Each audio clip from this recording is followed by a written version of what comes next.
comments from Chris. Yeah, good afternoon, everybody. Appreciate everyone joining today. Obviously, the last 24 hours, there's been some activity. We have a couple things to address today. First of which is we have agreed to terms and completed and are announcing the signing of relief pitcher Sean Armstrong. Sean's somebody we feel like is going to help our bullpen. He's had a track record of success. Obviously, a couple of years ago with Tampa, and someone we are excited about in terms of raising the floor of our bullpen and helping us as we build out our bullpen. Corresponding roster move for Sean is that we've DFA'd Sam Huff. Sam obviously has been a Ranger for a number of years now.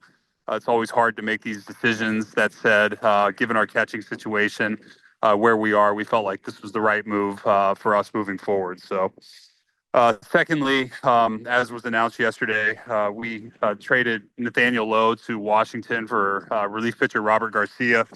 I just want to start by saying this was a very tough decision for us as Nate Lowe has been a Ranger who will forever be a part of Ranger history and someone who has had a great impact on our organization, someone who's represented our organization in the community, on the field, in the clubhouse in a great manner. And we're extremely grateful for all that Nate has done for the Rangers.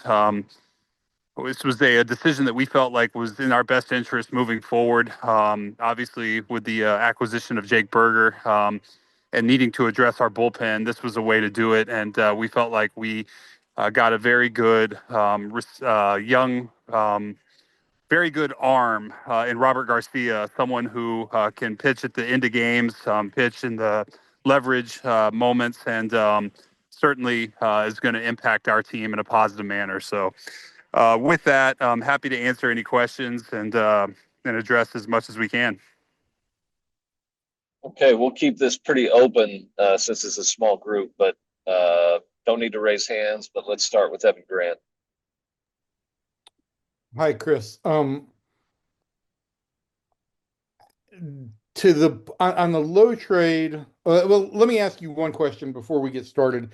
There have been reports out there that you guys have agreed with Jock Peterson. Is there anything that you can address on that, or do we need to just move on for the time being? Yeah, Evan, I really would not like to address anything related to that. We have nothing official to announce, and per our policy, we don't address anything that's not official. So I think we can kind of leave it at that. Okay, that's fine. I just wanted to make sure. What it just feels to me more and more like the burger deal created an awful lot of flexibility and opportunity for you to um, move. Do you see it that way?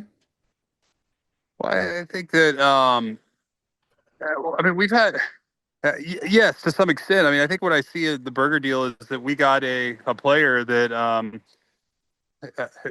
is an impact player who can help our franchise for years to come. And we had an opportunity to do that. We felt like it was an upgrade to our lineup. And had we decided to trade Nate Lowe at that point? No, we had not. But what it did present was opportunities within the market. The first base market accelerated a couple days ago, and we decided this was the right move for our franchise.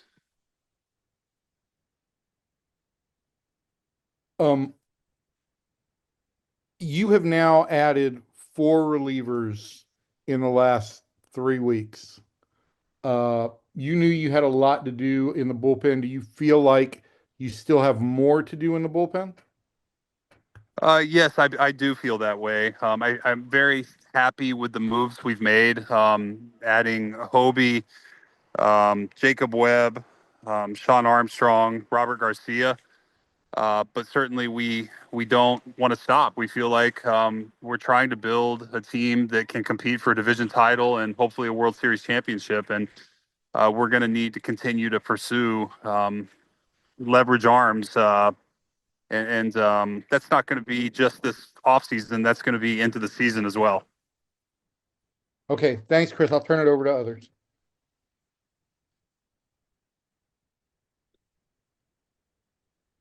Hey, Chris, this is Jeff. What is Sean Armstrong uh doing well? Looks like he had kind of a bumpy 2024. Yeah, Ross, why don't you take that?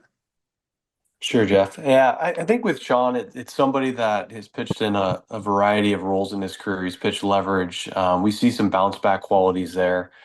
He's a strike thrower. He generates, strikeouts, swing and miss, and we just felt like, it was a unique opportunity to add him and elevate the floor of the pen and add another veteran presence back there that could help us out.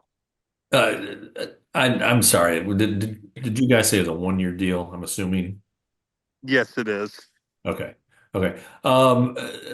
It seems like you kind of run through the roster of things that you guys have done this offseason. It seems like the only thing left is a closer.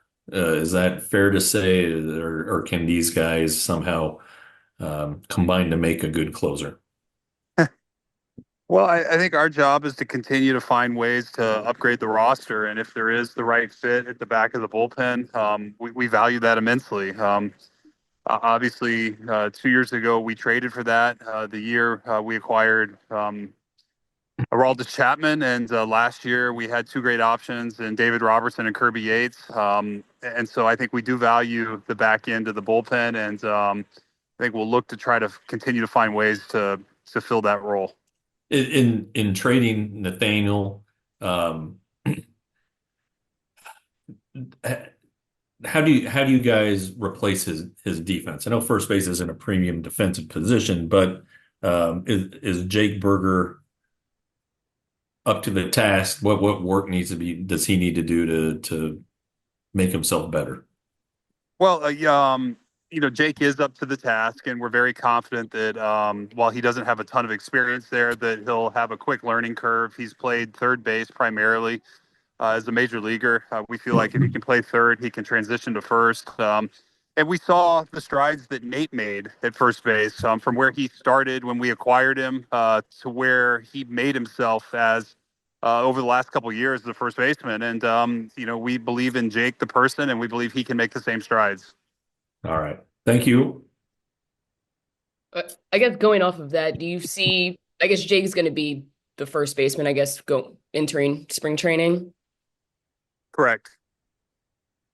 And I just had one question on Garcia. I mean, it feels like looking at Statcast and Fangraphs, a lot of his underlying stats are much better than the ERA. I mean, what specifically about him kind of stood out for you guys? Yeah, Ross, you can talk about the player. Yeah, Kennedy, I think you just hit on it. The ERA is one thing, but some of the underlying metrics, the expected ERA, the performance, we really like a lot of the indicators that we've seen there. Once again, a strike thrower, he can generate swing and miss, strikeouts. He's pitched in leverage spots. He's finished games in his career already, and we think he's still, even though at 28 years old, still growing into kind of his best version of himself. So we thought we were getting a pitcher here that was, established himself with some of the performance metrics, but also on the rise in terms of his ability to continue to grow as a reliever. Thank you, guys. Hey, in the four relievers you've added, I think those guys combined for 250 appearances last year. I assume that reliability, I don't know if durability is the right word, but I assume that reliability is a big factor for you guys. Yeah, I mean, it's an important part in creating some stability with veteran relievers, guys. And I know some of these may not be veterans in terms of service time, but they're veterans in terms of either pitching in playoff environments or pitching in big moments for winning teams. And so I think that, in continuing to add very good major league relievers is important for us, and it's going to give us the opportunity to continue to develop some of our younger guys who we think are going to contribute and have the potential to pitch at the back end as well. So, we've seen it over the last couple of years that you need as many arms as you can get, and by adding these guys who are quality major league relievers, it has certainly made our bullpen better. The CY, how do you with the Lowe trade and the Burger edition, how do you see your lineup right now? Do you see your lineup as what's the best way? Complete? Do you see more work to be done? I know we're kind of in a nebulous territory there, but Yeah, I mean, Evan, I'll address, assuming that the reports are true, that I think we feel good. We feel great about where our lineup is and where our position player group is, and we feel like we have the potential to have a lineup that can produce a lot of runs, that can slug, that can hit for average, that can get on base.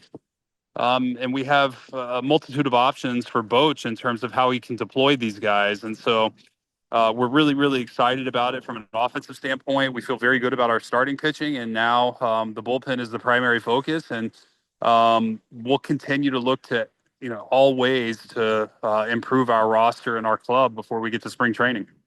um, and I'll just ask this: do you feel? I don't even know how to potentially throw this out there, but do you feel like you've pushed the limits of what you can do financially, or do you still think you've got some ability to move financially?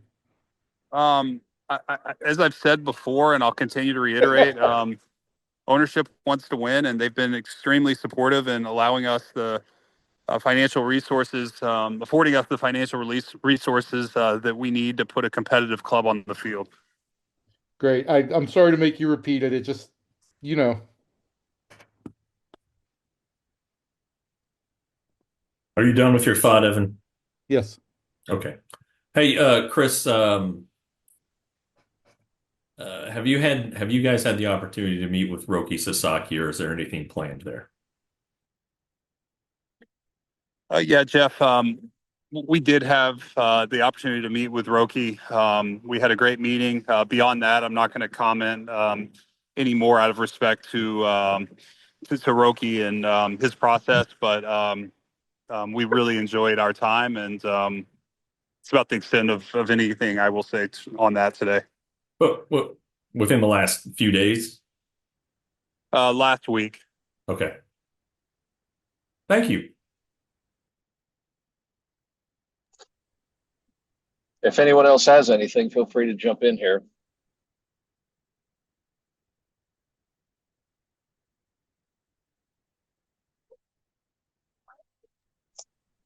Okay, we'll give it one last shot here, and then we'll let CY and Ross go. Evan's on mute. He's looking to speak, I think. Okay.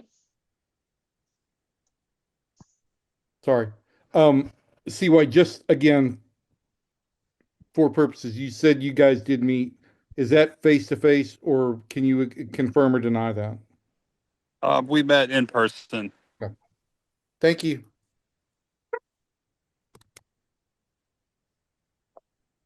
Awesome. Thank you guys for joining 2 days before the holiday. I really, really appreciate it. I'm sorry to create so much activity for you all right before the holiday, but nonetheless, the last few days have been fun for us as a group. Our front office has done a tremendous job to this point in the off season. We don't control the timing of a lot of these things. That said, the market accelerated on us, the last couple of days, and our group was prepared. Really, really proud of Ross and everyone else in the front office who put us in a great position to make good decisions. So, wanted just to point that out here because I know it's created work for you all as well. But nonetheless, I wish everyone a very happy holiday, a Merry Christmas, and look forward to talking to you all sometime after the holiday. Thank Yeah. you. Same to Merry you. Christmas to you guys. Take the next couple days off. Merry Christmas, everyone. Happy holidays. Thank you, guys.